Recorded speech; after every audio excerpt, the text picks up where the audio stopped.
What's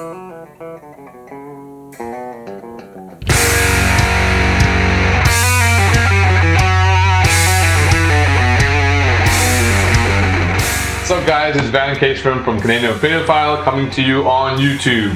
Thanks for tuning in for more ramblings from me.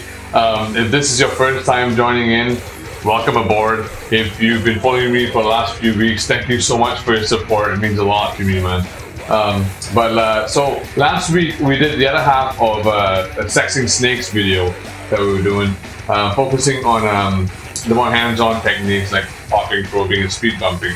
You can check that out in the link up here. But this week we've actually been added with our adults, preparing them for the breeding process and also doing our first introductions to each other. So now, like I've said before in episode 2, when I was talking about what I was expecting for the year, I promised that I was going to keep you guys on the inside of what I'm doing, what we do here.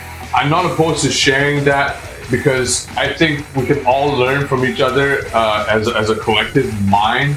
That's how we get to grow in this hobby together. I think there's too many secretive people in this hobby that I think this slows down the growth of knowledge. And I just think that sharing is just better. But in this video, we're going to talk about how I condition my adult breeders for poor introductions and the importance of paying very close attention to both males and females during this process too. I'll also show you a couple of savages mowing down some frozen thought mice and rats here in a bit. But everyone's just got the hunger from hell here, especially these king snakes. But before I go on any further, what I'm going to discuss here is my observations from my animals, and it's based mainly on my experiences along with people that I've learned from over the years. I'm not perfect and haven't got everything figured out yet, guys, but part of that whole sharing part I was telling you about in videos is just that. It's sharing to learn from each other as a collective, not a segregated community, right? So if you ever feel like Van Caseman is full of BS, call me out on it, let me know what I'm doing wrong, and so I don't, misinform anyone here, potentially misinform anyone either, right? So again, I care about knowledge first, so enough to focus on this, to ramble on this for a little bit anyway. So, but now stop learning, you guys. Nature still has so much to teach us, so enough talking about that stuff. Let's go back to snakes here.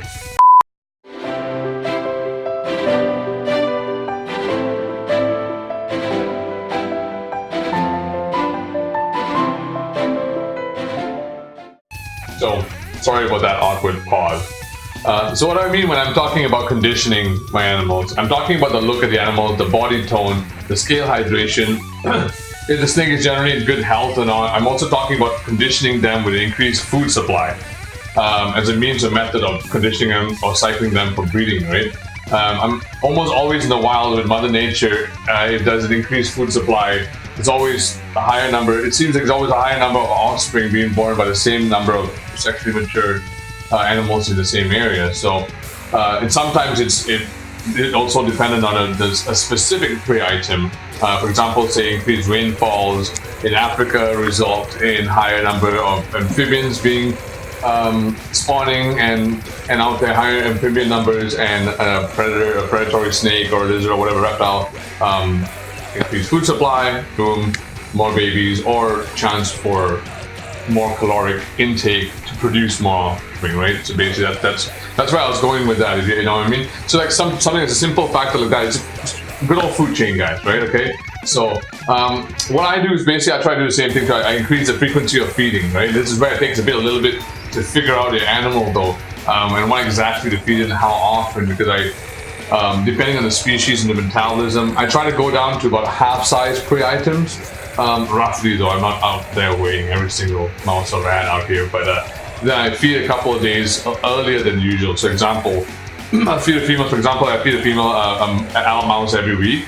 I'd likely feed her a hopper every 4 or 5 days, maybe depending on, again, on the species of the animal and the metabolism of the animal, right? So, which you also have to make sure that the females are like proper weight to begin with, because I always prefer to start the process on the lean side, obviously, so that when the weight gain happens, they're not going to end up being obese.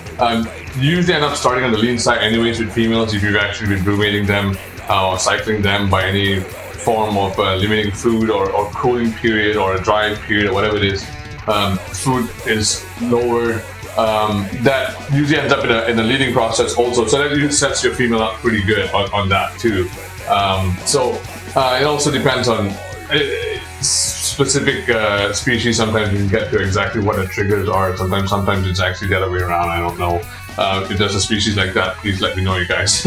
But basically, what I'm trying to ramble on again is don't end up with obese snakes. Like, as much as I say increase food supply, don't make them fat. You're just trying to simulate the follicular development in females. Like, you gotta understand that these snakes are opportunistic predators. They're hardwired to seize the opportunity when it presents itself.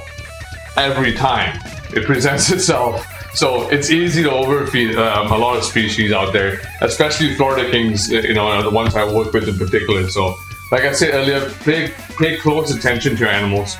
This is also part of what I'm referring to. Like, I've had female snakes in the past that ended up obese because they ended up, I pushed them with food and ended up not actually breeding or producing eggs, and ended up being obese snakes for the rest of the season. So they never put all that energy into producing eggs, just turn to fat deposits. So pay attention to your animals. If you're sitting back there wondering why these snakes are not doing what you want them to do, pay close attention. They're probably giving you some cues you can figure out with, right? So this is a time-consuming part, like especially when you're working with a new species or like say a new pair of animals or new animals to you. You didn't raise them yourself and stuff. You're not quite keyed into them yet. But the more you do it, guys, the more you work with the species, especially, you'll eventually get it. It'll be a lot quicker too. So, anyways, here's another awkward pause.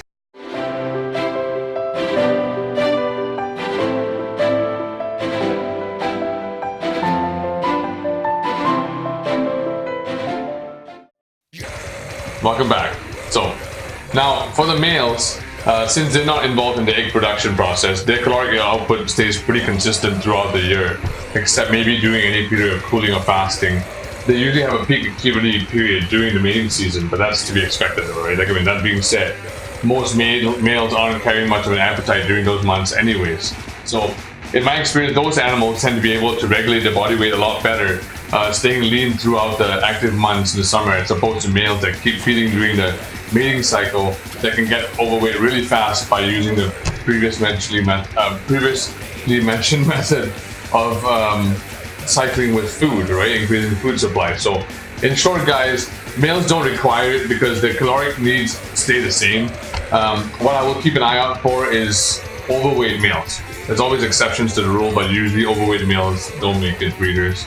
Again, this is assuming that you're even watching this far and even interested in snake breeding. So, but you must be starting to see a little trend here when I'm talking about the conditioning and stuff like that. Basically, don't have overweight animals, guys. If you do notice unnecessary weight gain, dial back on the feeding. Okay, so how do I cycle my males then? Right, I focus on giving my males a rest period, usually a cooling period. This increases the sperm production in the testes of the animal, right? And it gives them a chance also to rest before waking up and going straight into like the search and roam mode, looking for females. Now I'm generalizing a lot when I say that because I'm talking about most North American colubrid behavior that I work with.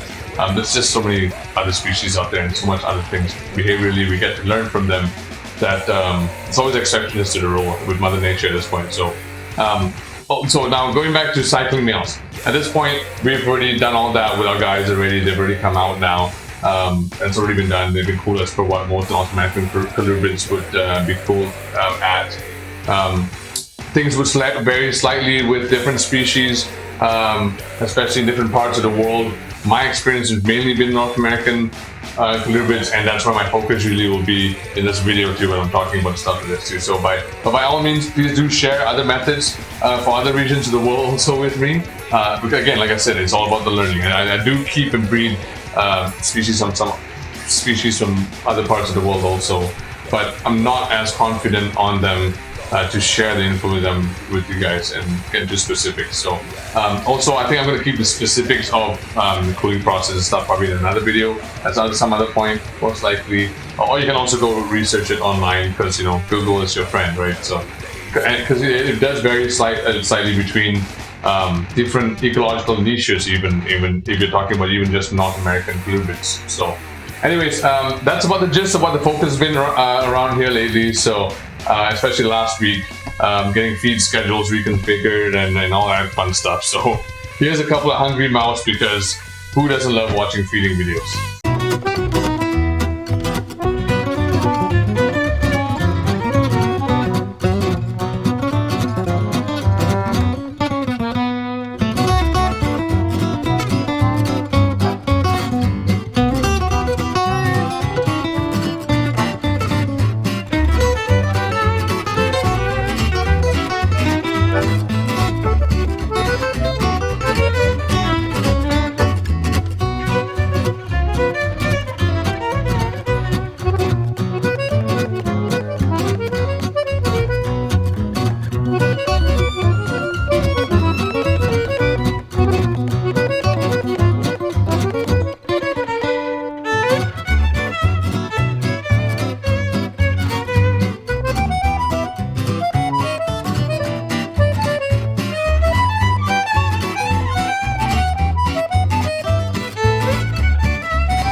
So there you have it, guys.